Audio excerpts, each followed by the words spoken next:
നമ്മളന്ന് ഈ ഹൃദ്രോഗത്തിനെ കുറിച്ചും ഹൃദയാഘാതത്തെ കുറിച്ചൊക്കെ പറഞ്ഞപ്പോൾ പൊതുവേ ധാരണ ഇത് ആണുങ്ങളിലാണ് കൂടുതൽ കണ്ടുവരുന്നത്. അത് അങ്ങനെയാ ഉള്ളതാണോ അതോ അതൊരു തെറ്റായ ധാരണയാണോ? സ്ത്രീകളിലും ഉണ്ടോ ഈ? അത് തെറ്റായ ധാരണയെന്ന് മുഴുവനായിട്ട് പറയാൻ പറ്റില്ല. കാരണം ആണുങ്ങളിലാണ് നമുക്ക് രണ്ട് രീതിയിൽ അതിനെ അപ്രോച്ച് ചെയ്യാം. സാധാരണ ഒരു യങ് ഗ്രൂപ്പിൽ ഇപ്പോൾ ഒരു 30 to 50 years ഈ അസുഖം അതെറോസ്ക്ലെറോസിസ് എന്ന് പറഞ്ഞ അസുഖം കൂടുതലായിട്ട് കാണുന്ന ആണുങ്ങളിലാണ്. അതായത് ഹൃദയാഘാതം, പക്ഷാഘാതം തുടങ്ങിയ പ്രശ്നങ്ങൾ വരാൻ സാധ്യത കൂടുതൽ ആ ഗ്രൂപ്പിൽ ആണുങ്ങളിലാണ്. കാരണം എന്താ വെച്ചാൽ സ്ത്രീകൾക്ക് ആ സമയത്ത് ഈസ്ട്രോജൻ എന്ന് പറഞ്ഞിട്ടുള്ള ഒരു ആർത്തവമായിട്ട് ബന്ധപ്പെട്ടിട്ടുള്ള ഹോർമോണിന്റെ പ്രൊട്ടക്ഷൻ ഉണ്ട്.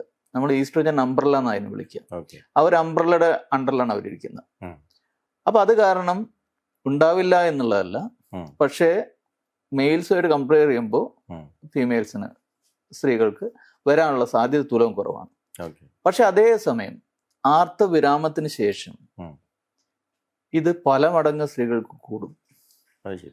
അപ്പൊ എന്തുണ്ടാവുച്ചാല് ഇപ്പൊ ആർത്തവിരാമം കഴിഞ്ഞിട്ടുള്ള ഒരു സ്ത്രീയും പുരുഷനും തമ്മിലുള്ള കമ്പാരിസൺ എടുക്കുകയാണെന്നുണ്ടെങ്കിൽ അതെറോസ്ക്ലെറോസിസ് ഹൃദയാഘാതത്തിലേക്ക് മാറാനും പക്ഷാഘാതത്തിലേക്ക് മാറാനും ഒക്കെ ഉള്ള സാധ്യത സ്ത്രീകൾക്കാണ് കൂടുതൽ. പിന്നെ അതുപോലെ മരണസാധ്യതയും സ്ത്രീകൾക്കാണ് കൂടുതൽ. അതുപോലെ തന്നെ യങ് ആയിട്ടുള്ള സ്ത്രീകൾക്ക് വരികയാണെന്നുണ്ടെങ്കിൽ അത് വളരെ പ്രധാനപ്പെട്ട അസുഖമാണെന്നുള്ള നമ്മൾ മനസ്സിലാക്കണം. കാരണം സാധാരണ കാണാത്ത ആയതുകൊണ്ട് വന്നു കഴിഞ്ഞാൽ ബുദ്ധിമുട്ടുകൾ കൂടുതൽ ഉണ്ടാവാനുള്ള സാധ്യതയുണ്ട്.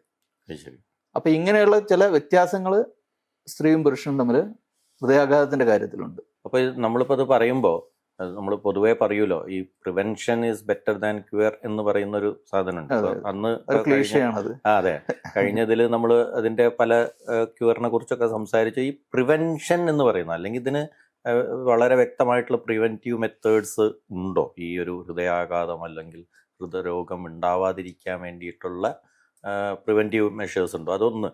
വേറൊന്ന്, ഇപ്പൊ ഇന്നത്തെ കാലത്ത് നമ്മൾ നോക്കുമ്പോൾ ലൈഫ് സ്റ്റൈലിനെ കുറിച്ച് നമ്മൾ പറയും. അത് ഈ ലൈഫ് സ്റ്റൈലും ഇതിന്റെ ഒരു കാരണമാണ് എന്ന് പറയുന്നത് നമ്മൾ കഴിഞ്ഞ പ്രാവശ്യം പറഞ്ഞു. പിന്നെ ഇതിന്റെ ഇപ്പൊ ആൾക്കാർ കൂടുതൽ ജിമ്മിൽ പോകുന്നു. ഇപ്പൊ പലപ്പോഴും ജിമ്മിൽ പോകുന്നത് അതിന് വേണ്ട വിധത്തിലല്ല അത് അതിന്റെ എക്സസൈസും കാര്യങ്ങളും ചെയ്യുന്നത് എന്നുണ്ടെങ്കിൽ അതൊക്കെ ഹൃദയത്തിനെ ബാധിക്കുമോ? അത് ഈ ആഘാതത്തിലേക്കൊക്കെ വരാനുള്ള സാധ്യത ഉണ്ടോ? മൂന്നായിട്ട് നമുക്ക് അപ്രോച്ച് ചെയ്യാം. ആദ്യം, prevention is better than cure. അതായത് പ്രതിരോധമാണ് എപ്പോഴും ചികിത്സയേക്കാൾ ബെറ്റർ. അതിന് സംശയമൊന്നുമില്ല. കാരണം ചികിത്സ എന്ന് പറയുന്നത് ഹൃദയാഘാതത്തെ തുടർന്നിട്ടുണ്ടാകുന്ന ചികിത്സകൾ അല്ലെങ്കിൽ ഹൃദയത്തിലെ രക്തക്കുഴലുകൾക്ക് ഉണ്ടാകുന്ന ബ്ലോക്കുകൾക്കുള്ള ചികിത്സകൾ വളരെ കോസ്റ്റ്ലി ആയിട്ടുള്ള കാര്യം. അത് തുലവും നമ്മുടെ നാട്ടിലാണ് കുറവ് എന്നുള്ളത് നമ്മൾ മുന്നത്തെ ഒരു കാര്യത്തിൽ പറഞ്ഞു. പക്ഷെ എന്നിരുന്നാലും ഇതിന് ഒരുപാട് ചെലവ് വേണ്ടി വരുന്നുണ്ട്. അതാര് കൊടുക്കുകയാണെന്നുണ്ടെങ്കിലും അതിന് വലിയൊരു ചെലവുണ്ട്. അപ്പൊ ചികിത്സ കൂടുതൽ സാമ്പത്തികമായിട്ട് ബുദ്ധിമുട്ട് സൊസൈറ്റിക്കും ഇൻഡിവിജ്വലിനും രാജ്യത്തിനും ഒക്കെ ഉണ്ടാക്കുന്ന ഒരു കാര്യമാണ്. അപ്പൊ സ്വാഭാവികമായിട്ടും പ്രിവെൻഷനാണ് ഏറ്റവും വേണ്ടത്. പ്രിവെൻഷനിലുള്ള ത്രസ്റ്റ് വളരെ കുറവാണെന്നുള്ളതാണ് നമ്മുടെ പ്രശ്നം. പലരും ഈ പറയുന്ന പ്രിവെൻഷൻ വരേണ്ട കാര്യങ്ങളിൽ ഏതൊക്കെ നമ്മൾ പ്രധാനമായിട്ടും ജീവിതചര്യകൾ തന്നെയാണ്. ജീവിതശൈലി രോഗങ്ങളെ പ്രതിരോധിക്കുക എന്നുള്ളത് തന്നെയാണ് ഇതിന്റെ ഏറ്റവും പ്രധാനമായിട്ടുള്ള കാര്യം. ഇപ്പോ രക്തസമ്മർദ്ദം, രക്താതിസമ്മർദ്ദം എന്ന് പറയുന്ന സിസ്റ്റമിക് ഹൈപ്പർ ടെൻഷൻ, പ്രമേഹം എന്ന് പറയുന്ന ഡയബറ്റിസ്, അതുപോലെ പുകവലി, പൊണ്ണത്തടി, എക്സസൈസ് ഇല്ലായ്മ, കൂടുതൽ സ്ട്രെസ്, ഇതൊക്കെയും, അതുപോലെ തന്നെ കൊളസ്ട്രോൾ, നമ്മൾ മുന്നേ പറയണ്ടായി കൊളസ്ട്രോളിന്റെ കാര്യം. ഇതൊക്കെയാണ് പ്രധാനമായിട്ടുള്ള റിസ്ക് ഫാക്ടേഴ്സ് എന്ന് പറയുന്നത്. ഇതൊക്കെ നമുക്ക് ഒരു പരിധിവരെ കൺട്രോൾ ചെയ്യാനും തടഞ്ഞു നിർത്താനും പറ്റിയ കാര്യങ്ങളാണ്. ഇതൊന്നുമല്ല അസുഖം. യഥാർത്ഥ അസുഖം ഇതിലൂടെ ലീഡ് ചെയ്ത് എത്തുന്ന ഈ അതെറോസ്ക്ലെറോസിസ് എന്ന് പറയുന്ന രക്തക്കുഴലിലെ ഘടന മാറ്റുന്ന, അതിൽ ബ്ലോക്കുകൾ വരുത്തുന്ന അസുഖമാണ്. പക്ഷെ ആ അസുഖത്തിലേക്ക് ലീഡ് ചെയ്യുന്ന റിസ്ക് ഫാക്ടേഴ്സ് ആണ് ഇതൊക്കെ. ആ റിസ്ക് ഫാക്ടേഴ്സിനെ ചെറുക്കുക എന്നുള്ളതാണ് ആദ്യത്തെ നമ്മുടെ കാര്യം. അതിൽ ഏറ്റവും പ്രധാനമായിട്ട് നമ്മൾ മനസ്സിലാക്കേണ്ടത് 20 വയസ്സ് മുതൽ ഹൃദ്രോഗികളായിട്ടുള്ള അച്ഛനമ്മമാരിൽ അവർക്കുണ്ടാകുന്ന കുട്ടികളിൽ 20 വയസ്സ് മുതലേ തന്നെ കൊളസ്ട്രോൾ നോക്കി തുടങ്ങണം, ഡയബറ്റിസ് ഉണ്ടോ എന്ന് നോക്കണം, പൊണ്ണത്തടി ഉണ്ടാവാതെ നോക്കണം. അതിനപ്പുറം കൂടുതൽ സ്ട്രോങ് ആയിട്ടുള്ള ഫാമിലി ഹിസ്റ്ററിയുള്ള ആൾക്കാർക്ക് ഇത്തരം ചികിത്സകൾ മാത്രമല്ല പ്രിവെന്റീവ് സ്ട്രാറ്റജീസും അത്രയും സ്ട്രിഞ്ചന്റ് ആയിട്ട് നമ്മൾ മുന്നോട്ട് കൊണ്ടുപോകണം. ഓക്കെ. അപ്പോൾ ഫ്രീക്വന്റ് ആയിട്ട് ഇതൊക്കെ ചെക്ക് ചെയ്യുക, BP ഇല്ല എന്നുള്ളത് ഉറപ്പാക്കുക, ഡയബറ്റീസ് ഇല്ല എന്നുള്ളത് ഉറപ്പാക്കുക, പൊണ്ണത്തടി ഇല്ല എന്നുള്ളത് ഉറപ്പാക്കുക, കൊളസ്ട്രോൾ ഇല്ല എന്നുള്ളത് ഉറപ്പാക്കുക. ഇതൊക്കെ നമ്പേഴ്സ് ഉണ്ട്. ഈ നമ്പേഴ്സിന്റെ ഉള്ളിൽ നിർത്താൻ നമ്മൾ പഠിക്കണം, പ്രത്യേകിച്ചും ഈ ഒരു ഗ്രൂപ്പ് ഓഫ് ആൾക്കാരിൽ. അതാണ് പ്രധാനമായിട്ട് പ്രിവെൻഷൻ. അപ്പോൾ ഒന്ന്, നമുക്ക് ഈ അസുഖം വരാനുള്ള ഫെമിലിയർ ആയിട്ടുള്ള ടെൻഡൻസി എത്രയുണ്ട് എന്നുള്ളത് അസസ് ചെയ്യാം. രണ്ട്, നമുക്കുള്ള റിസ്ക് ഫാക്ടേഴ്സ്, ഇപ്പൊ ഞാൻ പറഞ്ഞ റിസ്ക് ഫാക്ടേഴ്സ് എത്രത്തോളം ഉണ്ട് എന്നുള്ളത് അസസ് ചെയ്യാം. ഈ രണ്ടെണ്ണം കഴിഞ്ഞു കഴിഞ്ഞാൽ ചെയ്യാനുള്ള സംവിധാനമുണ്ട്. കാരണം ഇതാണ് ഒന്ന്, നമുക്ക് ഹിസ്റ്ററി എടുക്കേണ്ട കാര്യം മാത്രമേ ഉള്ളൂ. അച്ഛന്റെ അമ്മയുടെ ഫാമിലിയിൽ എത്ര പേർക്ക് ഹൃദയാഘാതം അല്ലെങ്കിൽ പക്ഷാഘാതം, അതല്ലെങ്കിൽ പെട്ടെന്നുള്ള ഡെത്ത്, സഡൻ കാർഡിയക് ഡെത്ത് എന്ന് പറയുന്ന കാര്യം, ഇത് എത്ര പേർക്ക് ഉണ്ടായിട്ടുണ്ട് എന്നുള്ള സിമ്പിൾ ഒരു ചോദ്യം ചോദിച്ചാൽ കിട്ടുന്ന കാര്യമേ ഉള്ളൂ. അങ്ങനെ കൂടുതൽ ആൾക്കാർക്ക് ഉണ്ടായിട്ടുണ്ടെങ്കിൽ അതിനർത്ഥം ഈ പ്രത്യേക വ്യക്തിക്കും ഉണ്ടാവാനുള്ള സാധ്യത അത്രത്തോളം കൂടുന്നു. ഇതിന് നമ്മൾ ഫ്രാമിംഗ്ഹാം റിസ്ക് സ്കോർ എന്ന് പറയാം. അതായത് ഫ്രാമിംഗ്ഹാം എന്ന് പറഞ്ഞിട്ടുള്ള സ്ഥലത്ത് നടന്നിട്ടുള്ള ചെറിയൊരു ഗ്രൂപ്പ് നടത്തിയിട്ടുള്ള സ്റ്റഡിയിലാണ്, അതായത് ചെറിയൊരു ഗ്രൂപ്പ് ഒരു വില്ലേജിൽ അവര് ഒരുപാട് കാലം ഫോളോ അപ്പ് ചെയ്തുകൊണ്ട് ഇവർക്ക് എത്ര പേർക്ക് ഹൃദയാഘാതം ഉണ്ടാകുന്നു, എത്ര പേർക്ക് പക്ഷാഘാതം ഉണ്ടാകുന്നു, എത്രത്തോളം ബുദ്ധിമുട്ടുകൾ ഉണ്ടാകുന്നു എന്ന് കണ്ടതിൽ ഈ റിസ്ക് ഫാക്ടർ എന്നുള്ള ഒരു ചിന്താരീതി തന്നെ മുന്നോട്ട് വന്നത്. അപ്പോൾ അതാണ് നമ്മൾ ഇന്ന് അപ്പോൾ നമ്മൾ ഫ്രാമിംഗ്ഹാം റിസ്ക് സ്കോർ എന്നാ പറയാ. അപ്പൊ അതായത് അടുത്ത 5 വർഷം അല്ലെങ്കിൽ 10 വർഷത്തിനുള്ളിൽ ഒരു പ്രത്യേക വ്യക്തിക്ക് എത്രത്തോളം ഹൃദയാഘാതം ഉണ്ടാവാനുള്ള ചാൻസ് ഉണ്ട് എന്നുള്ളതാണ് ഈ റിസ്ക് സ്കോർ നമുക്ക് പറയുന്നത്. ഇത് റിസ്ക് സ്കോർ അനലൈസ് ചെയ്യാൻ നമുക്ക് ഏത് ആപ്പ് വഴിയും കിട്ടുന്നേ ഉള്ളൂ, അല്ലെങ്കിൽ ഗൂഗിൾ നോക്കിയാൽ മതി. ഒരു ഡോക്ടറൊന്നും ആവേണ്ട കാര്യമില്ല ഇതിന്. പക്ഷേ അത് അനലൈസ് ചെയ്യാനുള്ള കഴിവുണ്ടായിരിക്കണം. അത് എത്ര നമ്പറിന്റെ മുകളിലായിരിക്കണം, എത്ര നമ്പറിന് താഴെ ആയിരിക്കണം എന്നുള്ളത് നമ്മൾ അറിയുകയാണെന്നുണ്ടെങ്കിൽ കൃത്യമായിട്ട് നമുക്ക് ചെയ്യാൻ പറ്റും. പുതിയൊരു ട്രെൻഡാണ് ജിമ്മിൽ പോകുന്നത്. അത് ഒരു തരത്തിൽ നോക്കുകയാണെങ്കിൽ ആരോഗ്യത്തിന് നല്ലത് തന്നെയാണ്. പക്ഷെ അതിന്റെ ഒരു എക്സസ് ആവുന്നുണ്ടോ എന്നുള്ളതൊക്കെ അങ്ങനെ ഒരു ചിന്ത സാധാരണ ജനങ്ങൾക്കിടയിൽ ഉണ്ട്. അല്ല, നമുക്ക് ഇന്നത്തെ കാലത്ത് അധ്വാനം എന്നുള്ളത് വളരെ ലിമിറ്റഡ് ആയിട്ട് മാറിക്കൊണ്ടിരിക്കും. അതെ, ശരി. ബൗദ്ധികമായിട്ടുള്ള അധ്വാനം അല്ലാതെ ശാരീരികമായിട്ടുള്ള അധ്വാനം വേണ്ടി വരുന്ന കാര്യങ്ങൾ വളരെ കുറഞ്ഞുകൊണ്ടിരിക്കുക. പണ്ട് നമ്മുടെ പൂർവികർ ചെയ്തുകൊണ്ടിരുന്ന സാധനം ഇന്ന് എല്ലാ മെഷീൻസാണ് ഇന്ന് ചെയ്തുകൊണ്ടിരിക്കുന്നത്. അതുകൊണ്ട് തന്നെ നമുക്ക് അതിന്റെ ഒരു ആവശ്യം വരുന്നില്ല. പിന്നെ നടക്കാൻ വിചാരിച്ചു കഴിഞ്ഞാൽ പുറത്തിറങ്ങിയ പട്ടി അടിക്കും എന്നുള്ള സ്ഥിതിയായി കഴിഞ്ഞാൽ അതും നടക്കുന്ന കാര്യമില്ല. അപ്പൊ ഇതുകൊണ്ടാണ് പലരും ജിമ്മിൽ പോകുന്നത്. പക്ഷെ ജിമ്മിൽ പോകുമ്പോഴുള്ള പ്രശ്നം എന്താ വെച്ചാല്, ജിമ്മിൽ പോകുമ്പോൾ നമ്മൾ കാണുന്ന കുറെ ആൾക്കാർ ചുറ്റും നിന്ന് പലതും ചെയ്യുന്നതാണ്. അപ്പോൾ നമുക്ക് കൂടുതൽ അവരെ അനുകരിക്കാൻ അല്ലെങ്കിൽ നമ്മളും ഇതൊക്കെ ചെയ്യേണ്ടതല്ലേ എന്നുള്ള തോന്നലുണ്ടാവും. അപ്പൊ എന്തുണ്ടാവും വെച്ചാല്, നമുക്ക് ചെയ്യാൻ പറ്റാത്ത, നമ്മൾ ട്രെയിൻഡ് അല്ലാത്ത രീതിയിലുള്ള കാര്യങ്ങളിലേക്ക് നമ്മൾ ഇറങ്ങാനുള്ള സാധ്യതയുണ്ട്. അപ്പൊ സ്വാഭാവികമായിട്ടും പ്രശ്നങ്ങൾ വരും. അപ്പൊ ഒരു നല്ല രീതിയിലുള്ള ഒരു എക്സസൈസ് പ്ലാനിങ്ങോട് കൂടിയിട്ട് മാത്രമേ ജിമ്മിൽ പോകാൻ പാടുള്ളൂ. അതിനു മുന്നേ കൃത്യമായിട്ടുള്ള ഒരു കാർഡിയക് ഇവാലുവേഷനും ആവശ്യമുണ്ട്. ഒന്നും ഇല്ല, ഇതുവരെ പ്രശ്നങ്ങളൊന്നും ഉണ്ടായിട്ടില്ല എന്നുള്ളത് നമ്മൾ ഇഷ്ടം പോലെ പ്രാവശ്യം കേട്ടിട്ടുണ്ട്. ജിമ്മിൽ നിന്ന് സഡൻ കാർഡിയക് ഡെത്ത് വരുന്നത് ഒന്നും ചെയ്യാൻ പറ്റിയില്ല എന്നുള്ളത്. അത് ഒഴിവാക്കാൻ പറ്റുന്ന കാര്യങ്ങളാണ്. കാരണം പെട്ടെന്ന് ഹൃദയാഘാതം ഉണ്ടാവുക അല്ലെങ്കിൽ ഹൃദയത്തിന്റെ താളം തെറ്റുകയാണ് ഈ പ്രശ്നത്തിൽ ഉണ്ടാവുക. കാരണം ബേസിക് കാരണം അതാണ്. അത് അതികഠിനമായിട്ടുള്ള എക്സസൈസ് ചെയ്തുകൊണ്ടാവാം, അല്ലെങ്കിൽ നമ്മൾ ചെയ്യാൻ പറ്റാത്ത കാര്യങ്ങൾ ചെയ്തുകൊണ്ടാവാം, അല്ലെങ്കിൽ ചെറിയ രീതിയിലുള്ള കാര്യം തന്നെ ഹൃദയത്തിന് സഹിക്കാൻ പറ്റുന്നില്ല എന്നുള്ള രീതിയിലായതുകൊണ്ടാവാം. എന്തായാലും ഈ 3 സിറ്റുവേഷൻ വന്നു കഴിഞ്ഞാലും ഇതേ പ്രശ്നം ഉണ്ടാവും. അപ്പൊ ഇതിനൊരു ചെക്ക് ചെയ്തിട്ട് പോകുന്നതാണ് കുറേ കൂടി ഏറ്റവും നല്ലത്. നമുക്ക് ഫുൾ എക്സസൈസ്, നമുക്ക് കപ്പാസിറ്റി എത്രത്തോളം ഉണ്ട്, അതിന്റെ എത്ര പെർസെന്റോളം നമ്മൾ എത്തുന്നുണ്ട്, നമ്മുടെ ഹാർട്ടിന്റെ എത്ര വരെ നമുക്ക് പോകാൻ പറ്റുന്നുണ്ട്, ഇതൊക്കെ അസസ് ചെയ്യാനുള്ള മാർഗങ്ങളുണ്ട്. അപ്പൊ ഈ പ്രിവെൻഷൻ്റെ ഇത് പറഞ്ഞപ്പോഴാണ് ഈ CPR എന്ന് പറയുന്ന നമ്മൾ കേട്ടിട്ടുള്ള ഒരു സംഗതി. പക്ഷെ ഇതിന്റെ എൻ്റെ ഒരു അനുഭവം എന്താ വെച്ചാൽ, ഒരിക്കൽ ഞങ്ങൾ ഒരു 100-100 പേരുള്ള ഒരു ഗ്രൂപ്പിൽ പെട്ടെന്ന് ഒരാൾ കുഴഞ്ഞ് വീഴുന്ന സമയത്ത് ആൾക്കാർ ചോദിക്കുന്നുണ്ട്, CPR അറിയുന്ന ആരെങ്കിലും ഉണ്ടോ എന്ന് ചോദിച്ചപ്പോൾ സത്യം പറയാച്ചാൽ ഒരാൾക്ക് പോലും അറിയില്ലായിരുന്നു. ഞാൻ മനസ്സിലാക്കിയിടത്തോളം വളരെ എഫക്റ്റീവായിട്ടുള്ള ഒരു സംഗതിയാണ് ഈ CPR എന്ന് പറയുന്നത്. അപ്പോൾ ഇത് എന്തുകൊണ്ടാണ് ആൾക്കാർ അറിയാതിരിക്കുന്നത്? ഇതിനെ നമ്മളൊരു സിസ്റ്റമാറ്റിക് ആയിട്ട് സ്കൂളിലൊക്കെ ഈ കരിക്കുലത്തിലൊക്കെ ഒരു ഭാഗമായിട്ട് നമ്മളൊരു പാഠപുസ്തകം പഠിക്കുന്നത് പോലെ തന്നെ ഇങ്ങനൊരു സംഗതിയൊക്കെ അതിൻ്റെ ഭാഗമായിട്ട് കൊണ്ടുവരേണ്ടതല്ലേ? അത് എന്താണ് അത് എന്തുകൊണ്ടാണ് അങ്ങനെ നടക്കാത്തത്? അത് എത്രത്തോളം എഫക്റ്റീവ് ആണ് ഈ CPR എന്ന് പറയുന്നത്? CPR എന്ന് പറഞ്ഞു കഴിഞ്ഞാൽ കാർഡിയക് പൾമണറി റീസസിറ്റേഷൻ എന്നുള്ളതിൻ്റെ ചുരുക്ക പേരാണ് CPR, കാർഡിയോ പൾമണറി റീസസിറ്റേഷൻ. അതായത് നമുക്ക് ഒരാളുടെ ജീവൻ നിലനിർത്താൻ വേണ്ട പ്രധാനപ്പെട്ട 2 ഫംഗ്ഷൻ, ഒന്ന് ശ്വാസകോശത്തിൻ്റെ ഫംഗ്ഷൻ, 2 ഹാർട്ടിൻ്റെ ഫംഗ്ഷൻ. ഇത് രണ്ടും ഉണ്ടെങ്കിലേ നമുക്ക് ജീവിക്കാൻ പറ്റുള്ളൂ. ബാക്കി ഏത് അവയവം പെർഫെക്റ്റ് ആയതുകൊണ്ട് കാര്യമില്ല. ഇത് രണ്ടും ഇല്ല എന്നുണ്ടെങ്കിൽ നമുക്ക് എല്ലാ അവയവങ്ങൾക്കും വേണ്ട ഓക്സിജൻ കിട്ടാതെയാവും, എല്ലാ അവയവങ്ങളും അതോടുകൂടി നശിക്കുകയും ചെയ്യും. അപ്പോൾ ഈ 2 അവയവങ്ങൾ, വൈറ്റൽ ഓർഗൻസിനെ സപ്പോർട്ട് ചെയ്യുക, അതിനെ പ്രൊട്ടക്ട് ചെയ്യുക, അതിനെ മുന്നോട്ട് കൊണ്ടുപോവുക എന്നുള്ളതാണ് CPR എന്നുള്ളതുകൊണ്ട് ഉദ്ദേശിക്കുന്നത്. നമ്മൾ അതിനെ ബേസിക് ലൈഫ് സപ്പോർട്ട് എന്ന് പറയും, BLS എന്ന് പറയും. ആക്ച്വലി ഈ പറഞ്ഞ പോലെ തന്നെ ഒരു കരിക്കുലമായിട്ട് സ്കൂളിലടക്കം കൊണ്ടുവരേണ്ട ഒരു കാര്യം തന്നെയാണിത്. അതെ, നമ്മൾ കണ്ടിട്ടുണ്ട്, ഇന്ത്യയുടെ പ്രഥമ പൗരനായിട്ടുള്ള ഒരാൾ പ്രസംഗിച്ചുകൊണ്ടിരിക്കുമ്പോൾ കുഴഞ്ഞു വീണ് മരിച്ച ചരിത്രം നമുക്കുണ്ട്, നമ്മുടെ മുന്നിലുണ്ട്, എല്ലാവരും കണ്ടുകൊണ്ടിരിക്കുകയാണ്. അപ്പോ ഇത് വളരെ, ഇതിന്റെ ഇമ്പോർട്ടൻസ് എന്താ വെച്ചാല്, ഹൃദയത്തിന്റെ ഫംഗ്ഷൻ നിലയ്ക്കാന്ന് വിചാരിക്കാം. എന്ത് കാരണം കൊണ്ടാണ്? ഹൃദയാഘാതം കൊണ്ടായിരിക്കാം, ഹൃദയത്തിന്റെ താളം തെറ്റൽ കൊണ്ടായിരിക്കാം. ആ താളം തെറ്റൽ ആണ് ബേസിക്കലി നമുക്ക് പ്രശ്നം ഉണ്ടാക്കുന്നത്. നമ്മൾ കഴിഞ്ഞ പ്രാവശ്യം ഹൃദയതാളത്തിന്റെ ഇമ്പോർട്ടൻസിനെ പറ്റി പറഞ്ഞു. താളം തെറ്റി ലീതലായിട്ടുള്ള ഒരു അവതാളമാണ് ഉണ്ടാവുന്നതെങ്കിൽ പിന്നെ ഹൃദയത്തിന്റെ ഫംഗ്ഷൻ നടക്കില്ല. അവിടെ 30 സെക്കൻഡിന്റെ ഉള്ളിൽ ആള് കുഴഞ്ഞു വീഴും. ആൾക്കും, കാരണം ബ്രെയിനിന്റെ ഫംഗ്ഷൻ നിലയ്ക്കും, അതോടുകൂടി അൺകോൺഷ്യസ് ആവും. 2 മിനിറ്റിന്റെ ഉള്ളിൽ ഇത് റീഗെയിൻ ചെയ്തിട്ടില്ലെങ്കിൽ പിന്നെ റീഗെയിൻ ചെയ്യാനുള്ള സാധ്യത വളരെ കുറവാണ്.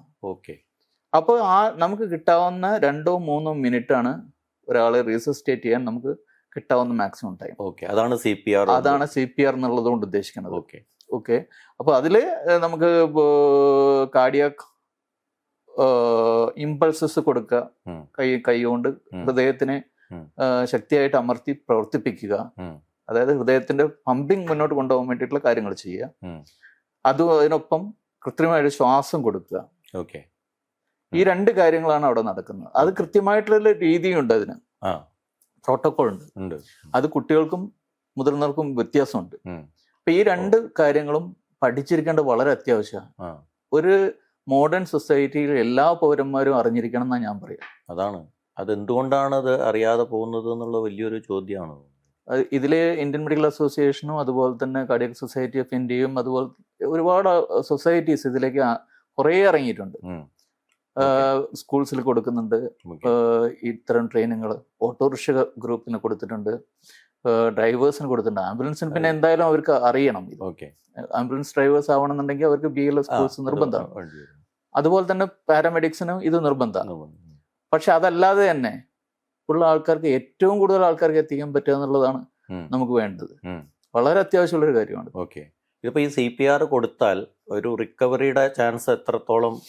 നമുക്ക് CPR കൊടുത്തുകൊണ്ട് മുന്നോട്ട് കൊണ്ടുപോകുക എന്നുള്ളതല്ല, ഏറ്റവും നേരത്തെ അടുത്തുള്ള ഹോസ്പിറ്റലിൽ എത്തിക്കുക എന്നുള്ളത്. അതുവരെ സസ്റ്റെയിൻ ചെയ്യാനുള്ള കാര്യം മാത്രമേ ഇതുള്ളൂ. അല്ലാതെ ഇത് പ്രൊലോങ് ആയിട്ട് കൊടുത്തത് കൊണ്ട് ആള് രക്ഷപ്പെടുന്നില്ല. പക്ഷെ ഹോസ്പിറ്റലില് നമ്മുടെ ACLS എന്ന് പറയും, അഡ്വാൻസ് കാർഡിയാക് ലൈഫ് സപ്പോർട്ട്. അത് വേറെ പല പല കാര്യങ്ങളിലൂടെയാണ് കൊടുക്കുന്നത്. അതിന് വേണ്ട മെഷീനറി വേണം, ഡീഫിബ്രിലേറ്റർ എന്ന് പറഞ്ഞിട്ടുള്ളൊരു കാര്യം വേണം. അതായത് ഹൃദയത്തിന് കഴിയുന്നതും വേഗത്തിൽ മിടിപ്പ് ശരിയാക്കാൻ വേണ്ടിയിട്ടുള്ള കറന്റ് കൊടുക്കുക എന്നുള്ളതാണ്. ഷോക്ക് കൊടുക്കുക, നമ്മൾ സാധാരണ പറയുന്ന ഷോക്ക് കൊടുക്കുക. ആ ഷോക്ക് കൊടുക്കുന്ന ഇതിനു വേണ്ടിയിട്ടാണ്. അതിന് വേണ്ടിയിട്ടുള്ള ഉപകരണങ്ങൾ വേണം.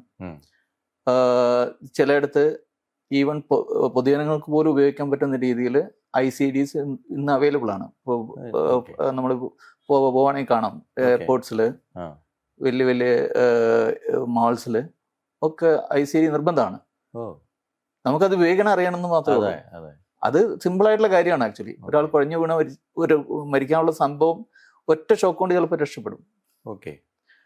അപ്പൊ ഇത് ഞാൻ പറഞ്ഞു വരുന്നത് എന്താ വെച്ചാൽ, BLS എന്ന് പറഞ്ഞിട്ടുള്ള ബേസിക് ലൈഫ് സപ്പോർട്ട്, അത് മെഷീനറി കൂടാതെ കൈ കൊണ്ടും വായ കൊണ്ടും ചെയ്യുന്ന കാര്യമാണ്.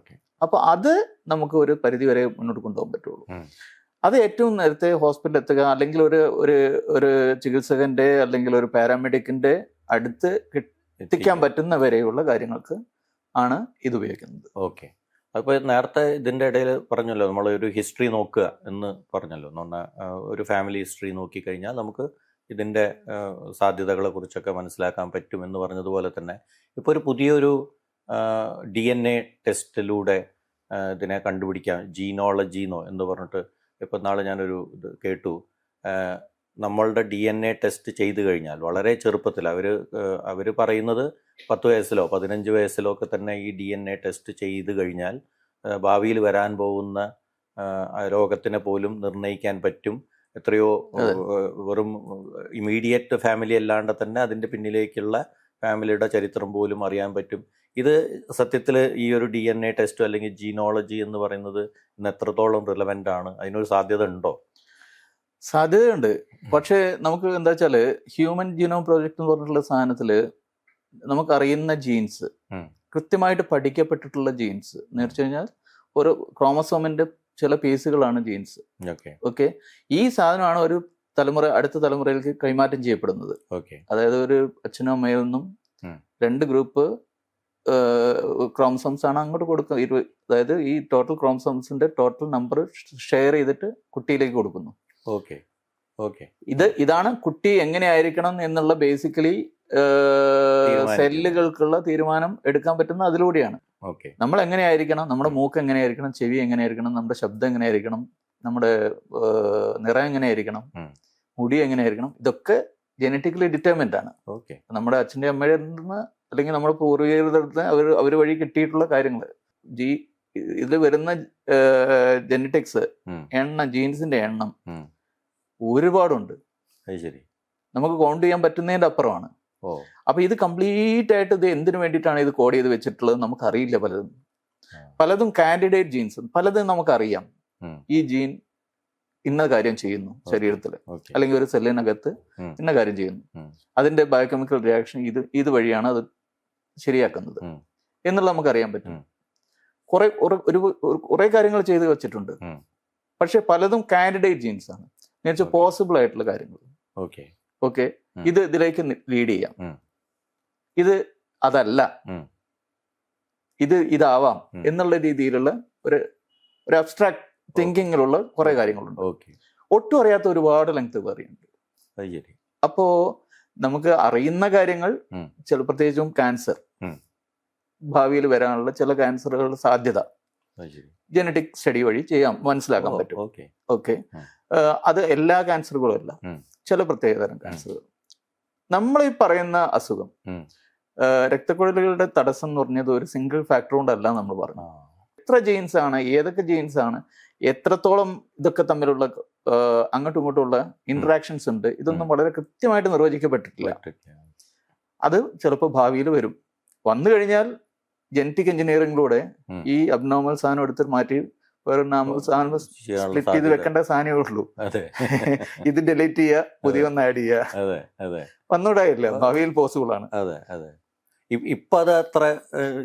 ഞാൻ പറയുന്ന അസുഖമായിട്ട് അതിന് വലിയ ബന്ധമില്ല എന്നല്ല, നമുക്കറിയില്ല, അത്ര പ്രോഗ്രസ് ചെയ്തിട്ടില്ല നമ്മള്. പക്ഷെ ജനറ്റിക് സ്റ്റഡീസ് അത് നടന്നുകൊണ്ടിരിക്കുകയാണ്. ആ പ്രോജക്റ്റിന്റെ ഭാഗമായിട്ടുള്ള ഒരുപാട് സാധനങ്ങൾ, ഡാറ്റ നമ്മുടെ കയ്യിലുണ്ട്. പക്ഷെ ഈ ഡാറ്റയിലൊന്നും ഇതുവഴിയാണ് ഇതിലേക്ക് ലീഡ് ചെയ്യുന്നത് എന്നുള്ള രീതിയിലുള്ള കാര്യങ്ങൾ നിലവിലില്ല. പക്ഷെ പല കാൻഡിഡേറ്റ്സ് ജീൻസും ഉണ്ട്. നമ്മൾ ഇത് കാരണമാണ് ഹൈപ്പർ ടെൻഷൻ വരുന്നത്, ഇത് കാരണമാണ് കൊളസ്ട്രോൾ വരാനുള്ള സാധ്യതയുള്ളത് എന്നൊക്കെ രീതിയിലുള്ള കാര്യങ്ങൾ വന്നിട്ടുണ്ട്. പക്ഷെ അതൊന്നും കംപ്ലീറ്റ്ലി പ്രൂവൺ അല്ലാത്തതുകൊണ്ട് നമുക്ക് ഇപ്പൊ പറയാൻ പറ്റില്ല അതിനെപ്പറ്റി. പക്ഷെ ഭാവിയിൽ ഇതൊക്കെ വരും, സാധ്യത മാത്രമല്ല വരും എന്തായാലും. അത് എത്ര കാലം കൊണ്ടെന്നുള്ളത് മാത്രമേ ഉള്ളൂ, നമ്മുടെ ജനറേഷൻ ചിലപ്പോൾ കാണാൻ പറ്റില്ല. അതുപോലെ കഴിഞ്ഞ ഒരു ഇതിൽ ബ്രെയിൻ ഡെത്തിനെ കുറിച്ച് പറഞ്ഞു. സ്വാഭാവികമായിട്ട് നമ്മൾ ഒരാൾ മരിക്കുക എന്ന് പറയുമ്പോൾ ബ്രെയിൻ ഡെത്ത് അല്ലെങ്കിൽ ഹൃദയം നിലയ്ക്കുമ്പോൾ എന്നൊക്കെ പറയുന്നത്. അപ്പോൾ ഇന്നാളൊരു രസകരമായിട്ടുള്ളൊരു ചർച്ചയിൽ ആരോ ചോദിച്ചു, നമ്മളുടെ ശരീരം മരിച്ചു കഴിഞ്ഞാൽ നമ്മൾ ഓർഗൻസ് ഡൊണേറ്റ് ചെയ്യുന്ന ഒരു സംഗതി ഉണ്ടല്ലോ. അപ്പോൾ ശരീരം മരിച്ചു കഴിഞ്ഞാൽ എങ്ങനെയാണ് ഓർഗൻസിനെ ഡൊണേറ്റ് ചെയ്യാൻ പറ്റുന്നത്? കാരണം സ്വാഭാവികമായിട്ടും ശരീരം മരിക്കുക എന്ന് പറഞ്ഞാൽ എല്ലാ അവയവവും മരിച്ചു എന്നാണല്ലോ നമ്മുടെ സങ്കല്പം. അപ്പൊ അങ്ങനെ അതെങ്ങനെയാണ് ഈ അവയവങ്ങളെ നമുക്ക് ഡൊണേറ്റ് ചെയ്യാൻ പറ്റുന്നത് എന്ന് ചോദിച്ചു. എന്താണ് അതിന്റെ പിന്നിലുള്ള ശാസ്ത്രം? എന്താണ് ഇതില് നമുക്ക് ഡെത്തിനെ 2 രീതിയിലാണ് കാണാൻ പറ്റുക. ഇത് ഞാൻ കഴിഞ്ഞ പ്രാവശ്യം സൂചിപ്പിക്കേണ്ടായി. ഒന്ന് കാർഡിയക് ഡെത്ത്. ഒരു ഡോക്ടർ പലപ്പോഴും തീരുമാനിക്കുന്നത്, പേഷ്യന്റ് അല്ലെങ്കിൽ ഒരാൾ മരിച്ചു എന്നുള്ളത് തീരുമാനിക്കുന്നത് ഹൃദയമിടിപ്പ് ഉണ്ടോ ഇല്ലയോ എന്നുള്ളത് നോക്കിയിട്ടാണ്. ഹൃദയത്തിന്റെ പ്രവർത്തനം ഇല്ല, ഇനി തിരിച്ചു ആവാത്ത രീതിയിൽ അത് നിലച്ചിരിക്കുന്നു എന്നുള്ള നിഗമനത്തിൽ എത്തിക്കഴിഞ്ഞാൽ അത് ഡെത്താണ്. അതാണ് ക്ലിനിക്കലി ഡെഡ് എന്ന് നമ്മൾ പറയാം. ഓക്കെ. നേരെ മറിച്ച് ബ്രെയിൻ ഡെത്ത് എന്ന് പറഞ്ഞിട്ടുള്ള സിറ്റുവേഷൻ, അതായത് ബ്രെയിനിന്റെ ഫങ്ഷൻ. കാരണം ഒരാളുടെ കാര്യം നിർണ്ണയിക്കുന്ന എന്താ? ബ്രെയിനാണ്. നമ്മളാക്കുന്നത് ബ്രെയിനാണ്. ഓക്കെ. രാജേഷ് ആക്കുന്നതും എന്നെ ഞാനാക്കുന്നതും ഒക്കെ ബ്രെയിനിന്റെ ഫങ്ഷൻ.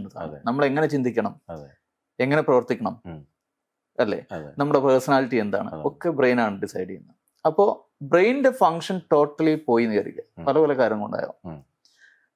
ബ്രെയിനിൽ ഉണ്ടാകുന്ന ഹെമറേജ് വഴി, അല്ലെങ്കിൽ ബ്രെയിൻ ഉണ്ടാകുന്ന ഒരു ആക്സിഡന്റ്, അതായത് ഹെഡ് ട്രോമ, ഹെഡിനുണ്ടാകുന്ന ചതവോ ഇടിയോ ഒക്കെ വഴി പ്രവർത്തനം കംപ്ലീറ്റ് ആയി നിലയ്ക്കുക. അല്ലെങ്കിൽ മറ്റു തരത്തിലുള്ള അസുഖങ്ങൾ വഴി ബ്രെയിനിന്റെ ഫങ്ഷൻ കംപ്ലീറ്റ് ആയിട്ട് ഇനി പുനരാരംഭിക്കാൻ സാധ്യതയില്ല, ഒട്ടും സാധ്യതയില്ല എന്നുള്ളത് ന്യൂറോളജിസ്റ്റിനെ തീരുമാനിക്കാൻ പറ്റുള്ളൂ. അങ്ങനെയുള്ള ഒരു തീരുമാനത്തിൽ എത്തിക്കഴിഞ്ഞാൽ ഒരു ന്യൂറോളജിസ്റ്റ് അല്ല, പല ന്യൂറോളജിസ്റ്റ് കണ്ടിട്ടേ ഈ ഒരു ഡിസിഷൻ എടുക്കാൻ പറ്റുള്ളൂ എന്ന നിലവിലുണ്ട്. ഓക്കെ.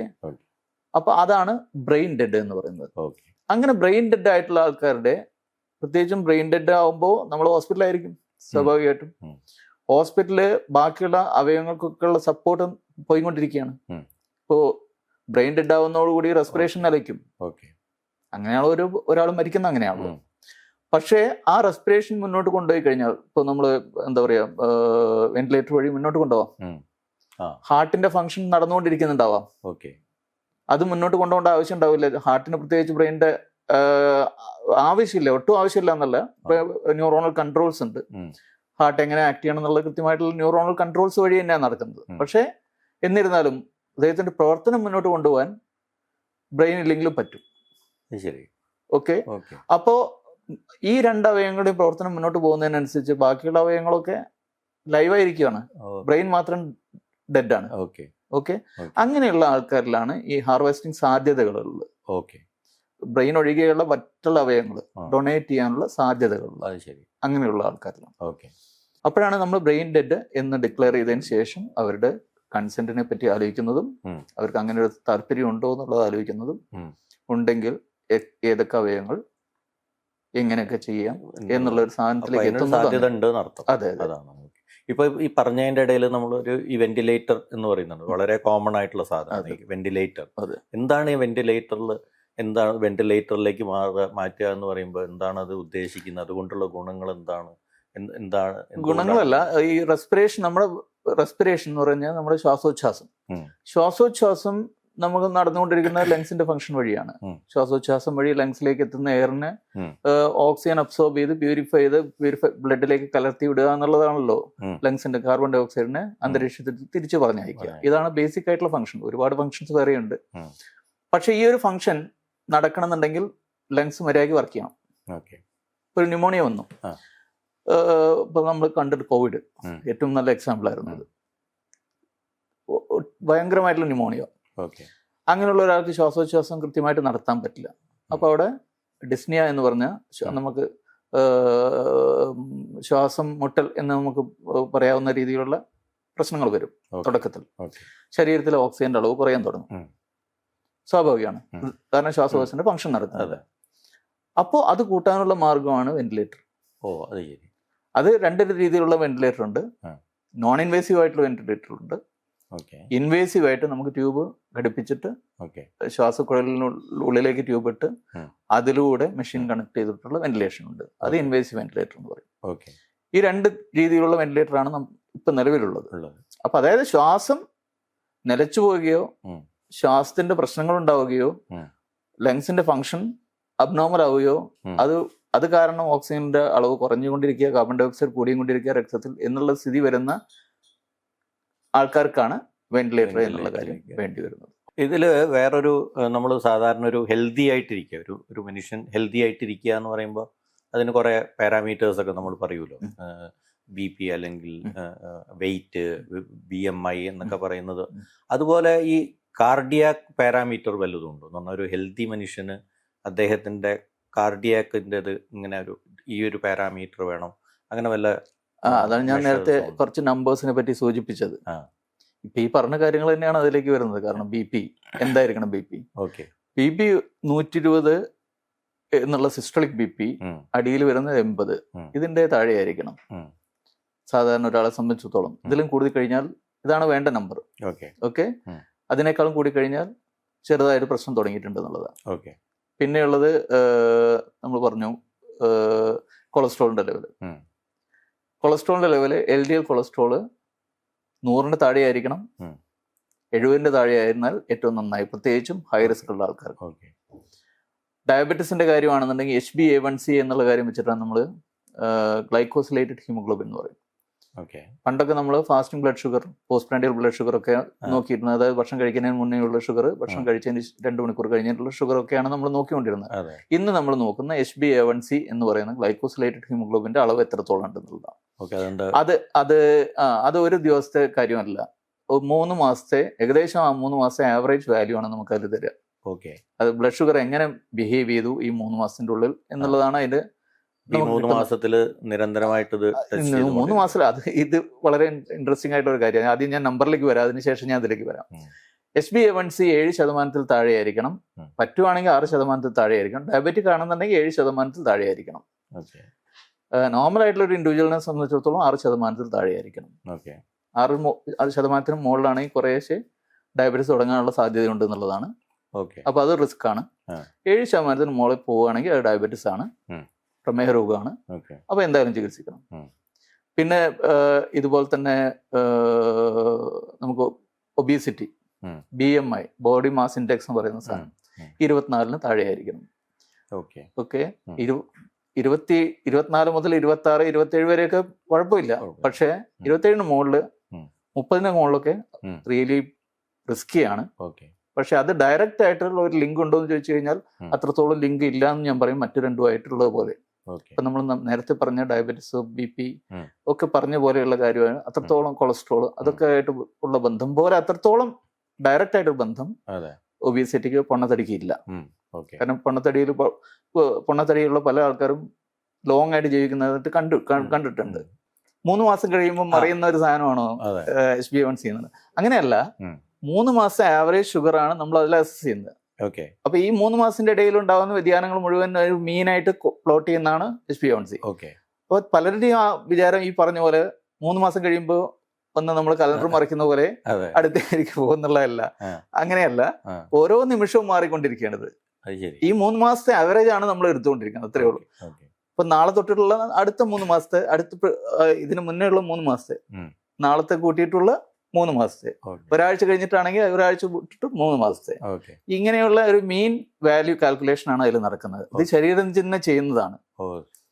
അതായത് ഹീമോഗ്ലോബിൻ എന്നുള്ള നമ്മുടെ ഏറ്റവും രക്താണുക്കൾ, ചുവന്ന രക്താണുക്കളിലെ കാണുന്ന നമ്മുടെ രക്തത്തിന് നിറം നൽകുന്ന വസ്തുവാണ് ഹീമോഗ്ലോബിൻ. അതാണ് ഓക്സിജനെ ട്രാൻസ്പോർട്ട് ചെയ്യുന്നത്. പക്ഷെ അത് കൂടുതലായി ഈ ഡയബറ്റീസിലെ ഒരു പരിധി കൂടുതൽ ഷുഗർ പോയി കഴിഞ്ഞാൽ ഇത് ഗ്ലൈക്കോസിലേറ്റഡ് ആവും, ഗ്ലൂക്കോസുമായിട്ട് കമ്പൈൻ ചെയ്യും ഈ ഹീമോഗ്ലോബിൻ.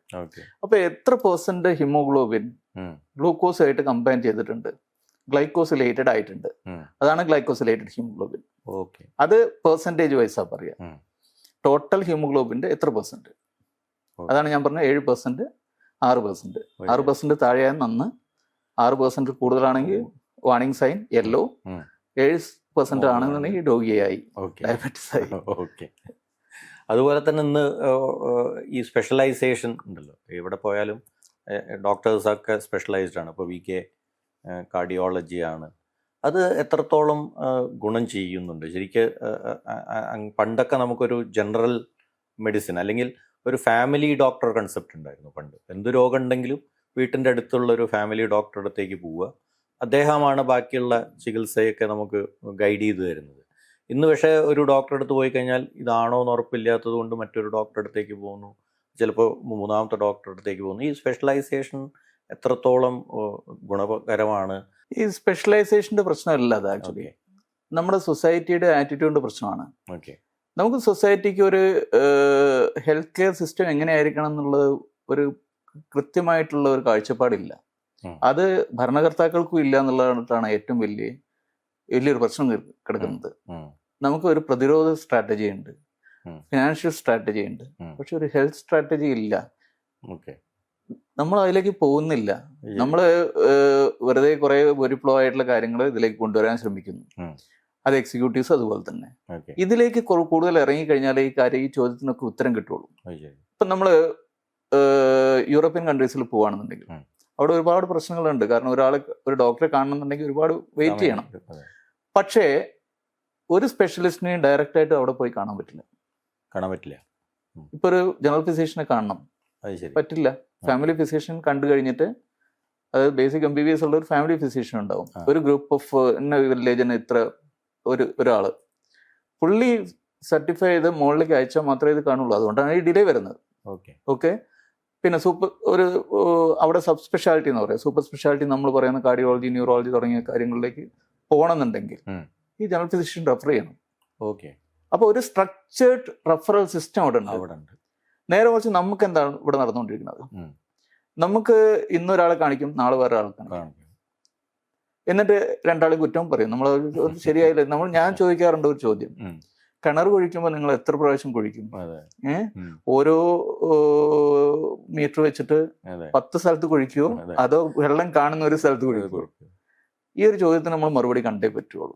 നമ്മൾ 10 ആളെ കാണുന്നു, എവിടെ എത്തുന്നില്ല. നമ്മൾ ആദ്യം പോകുന്ന ഹെഡ് ഏക്കുമായിട്ട് ന്യൂറോളജിസ്റ്റ് എടുത്തായിരുന്നു, ചെസ്റ്റ് പെയിൻ ആയിട്ട് കാർഡിയോളജിസ്റ്റ് എടുത്താണ്. ഒരു ഫിസിഷ്യൻ കണ്ടിട്ടില്ല, ഒരു ബേസിക് ക്വാളിഫൈഡ് ആയിട്ടുള്ള ഡോക്ടർ കണ്ടിട്ടില്ല. ഈ കാർഡിയോളജിസ്റ്റിന്റെ സമയം മുഴുവൻ വെറുതെ അനാവശ്യമായിട്ട് മിക്കവാറും എല്ലാം നോൺ കാർഡിയക് ചെസ്റ്റ് പെയിൻ ആയിരിക്കും.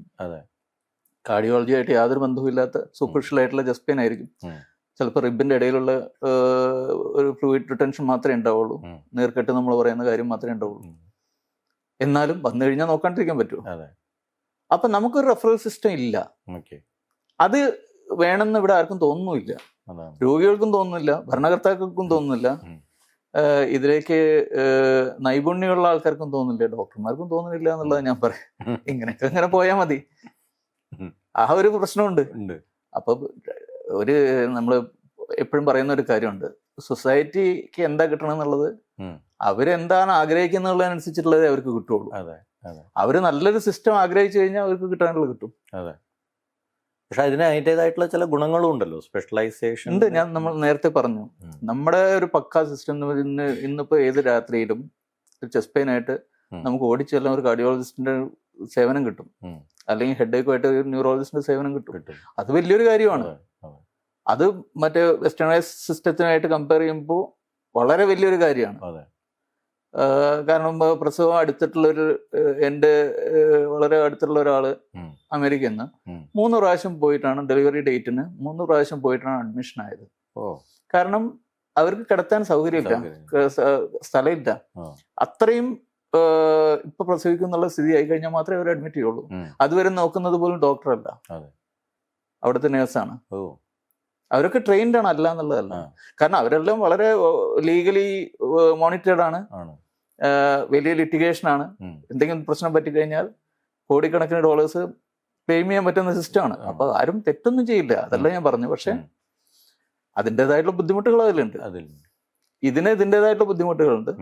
അപ്പോൾ സ്പെഷ്യലൈസേഷൻ എന്നുള്ളത് നമ്മൾ ചോദിച്ച ചോദ്യത്തിലേക്ക് വരുമ്പോൾ, സ്പെഷ്യലൈസേഷൻ എന്നുള്ളത് ആക്ച്വലി നമുക്ക് പണ്ടത്തെ പോലെയല്ല ഇപ്പൊ കാര്യങ്ങൾ.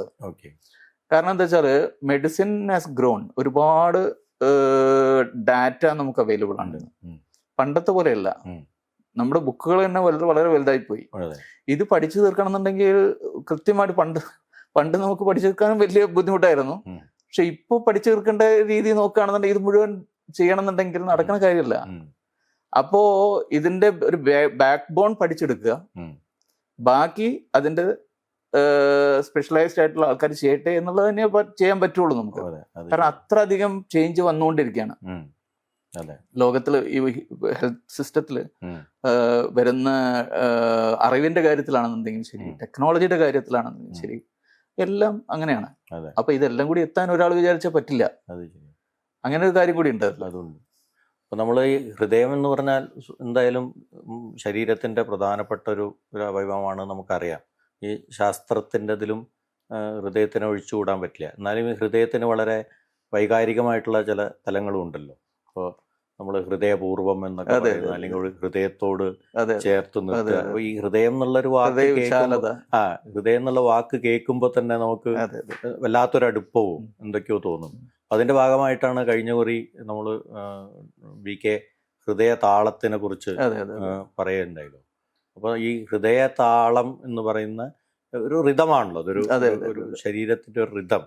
ഈ ഹൃദയ താളം അല്ലെങ്കിൽ ഈ ഒരു റിതം ഈ ഡോക്ടർ എന്നുള്ള നിലയ്ക്ക് ഈ പരിശോധിക്കുമ്പോഴും രോഗികളുടെ കൂടെയൊക്കെ നിൽക്കുമ്പോൾ അങ്ങനെ ഈ ഒരു താളം എപ്പോഴും ഉണ്ടാവാറുണ്ടോ കൂടെ? താളം എന്ന് പറഞ്ഞു കഴിഞ്ഞാൽ അതാണ് മ്യൂസിക് അല്ലേ. മ്യൂസിക് ഇല്ലാത്ത ഒരു ലൈഫിനെ പറ്റി എനിക്ക് ചിന്തിക്കാൻ പറ്റില്ല. കാരണം അത് ഞാൻ പണ്ട് മുതലേ എനിക്ക് ഭയങ്കര ഇഷ്ടമുള്ളൊരു ഏരിയ ആയിരുന്നു. ഞാൻ മ്യൂസിക് പഠിച്ചിട്ടൊന്നുമില്ല. ഇപ്പൊ കുറേശ്ശെ പഠിക്കാൻ ശ്രമിച്ചുകൊണ്ടിരിക്കുന്നു എന്നുള്ളത് മാത്രമേ ഉള്ളൂ. പിന്നെ നമ്മൾ ഈ ചോദിച്ച കാര്യം, ഹൃദയം എന്തുകൊണ്ട് ഇങ്ങനെ, ഹൃദയത്തിനെ പറ്റി ഇങ്ങനെ ആൾക്കാർ വാചാലരാകുന്നു എന്നുള്ളൊരു ചോദ്യമുണ്ട്. അതിലേക്ക് കൂടി വരാം നമുക്ക്. അതെന്തുകൊണ്ടാ വെച്ചാല് എല്ലാ ഇമോഷൻസും, മനുഷ്യമായിട്ട് ബന്ധപ്പെട്ടുള്ള എല്ലാ ഇമോഷൻസും, അത് ആഹ്ലാദമാവട്ടെ, കരച്ചിലാവട്ടെ, ഇനി വേറെ ദുഃഖം, അതിൻ്റെ അങ്ങേയറ്റം പേടി, ഇതൊക്കെ വരുമ്പോ ഹൃദയത്തിന്റെ താളത്തിന് വ്യത്യാസം വരുന്നുണ്ട്. അപ്പോ ആഹ്ലാദം വരുമ്പോ ഹൃദയം ആഹ്ലാദിക്കുന്നുണ്ട്, കാരണം ഹൃദയത്തിന്റെ താളം ഒന്ന് സ്ലോ ഡൗൺ ചെയ്യുന്നുണ്ട്. ഓക്കെ.